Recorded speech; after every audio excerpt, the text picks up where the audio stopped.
আসসালামু আলাইকুম, welcome back to my channel Razia blog and cook. তো দেখো, প্রতিদিনের মতো নতুন আরেকটি ভিডিও নিয়ে চলে আসলাম। তো প্রতিদিন আমি সাধারণত রান্নার ভিডিও দেই, তো আজকে তোমাদের একটা সুন্দর টিপস দেওয়ার জন্য চলে আসলাম, একটা অসাধারণ এবং দরকারি ভিডিও। তো আশা করি ভিডিওটি না টেনে আমার সঙ্গে থাকবে।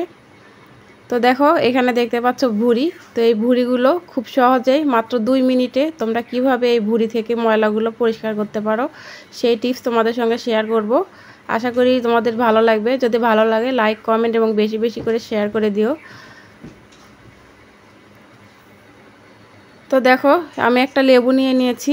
এই লেবু দিয়ে আমি আজকে তোমাদেরকে ভুঁড়ি পরিষ্কার করা দেখাবো। তো আজকে লেবুর কামাল দেখো তোমরা। এই লেবু দিয়ে খুব সহজে মাত্র 2 মিনিটও লাগবে না এই ভুঁড়ি পরিষ্কার করতে। তো চলো সেইটাই তোমাদের সঙ্গে শেয়ার করি। তো দেখো, লেবুটা আমি 2 ভাগে ভাগ করে নিয়েছি। এটা থেকে আমি এখন রসগুলো বের করে নিব। তো তোমরা অবশ্যই পাকা লেবুটাই নেবে, কারণ পাকা লেবুর মধ্যে কিন্তু বেশি অ্যাসিড আছে, আর কাঁচা লেবুর মধ্যে কিন্তু সেরকম কোনো অ্যাসিড নাই।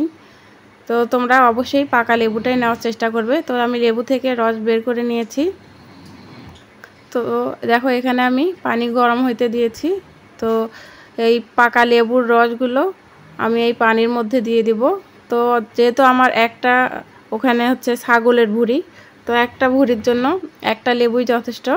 তো এই লেবুর রসগুলো আমি পানির মধ্যে দিয়ে দিলাম। তারপর পানিগুলো বলক ওঠা পর্যন্ত অপেক্ষা করব।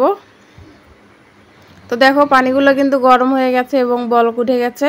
তো এখন আমি এগুলো দিয়ে খুব সহজেই কিন্তু ভুঁড়িগুলো পরিষ্কার করে নিতে পারবো।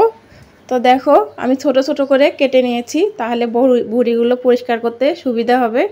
তো দেখো, শুধু পানির মধ্যে জাস্ট দেব আর হাত দিয়ে একটুখানি ঘষা দেব, তাহলেই কিন্তু এই ময়লাগুলো উঠে যাবে। তো দেখো কত সুন্দরভাবে উঠে যাচ্ছে। তো এই টিপসটা একবার যদি তোমরা ফলো করো, আশা করি আর কোনো দিনও অন্য কোনোভাবে ভুঁড়ি পরিষ্কার করার চিন্তাও মাথায় আনবে না। তো এটা হচ্ছে আমার লেবুর কামাল। তো লেবু দিয়ে তোমরা যে কেউ একবার বাসায় এইভাবে ট্রাই করে দেখো, আশা করি তোমাদের 100% কাজে আসবে। তো দেখো, খুব সহজেই কিন্তু লেবু দিয়ে এই ময়লাগুলো উঠে যাচ্ছে লেবুর রসগুলো দেওয়ার কারণে। অনেক সময় দেখা যায় যে ভুঁড়ি পরিষ্কার করার সময় কিন্তু উঠতে চায় না, যতই গরম পানি দেই না কেন তারপরেও কিন্তু উঠতে চায় না। তো দেখো, লেবু দেওয়ার কারণে খুব সহজেই কিন্তু কোনো চামচ লাগছে না, কিছুই লাগছে না, জাস্ট হাত দিয়েই আমি কিন্তু এগুলো উঠাতে পারছি। খুব সহজেই উঠে যাচ্ছে। যদি ভিডিওটি ভালো লাগে বেশি বেশি করে শেয়ার করে দিও, নিজে শিখলে এবং অন্যদেরকে শেখার সুযোগ করে দিও। তো এটা 100% কাজে আসবে তোমাদের। তোমরা একবার হলেও বাসায় অ্যাপ্লাই করে দেখো। যেদিন তোমাদের ভুঁড়ি নিয়ে আসবে, আশা করি সেদিন তোমরা এই টিপসটা ফলো করবে, তোমাদের 100% কাজে আসবে। তো দেখো, খুব সহজেই কিন্তু ভুঁড়িটা পরিষ্কার হয়ে গেল, একদম ঝকঝকে তকতকে। তো একইভাবে আমি সবগুলো ভুঁড়ি এখানে আমি পরিষ্কার করে নেব। কোনো সমস্যাই হলো না। দেখো, খুব সহজেই কিন্তু ভুঁড়িটা ময়লাটা উঠে গেল।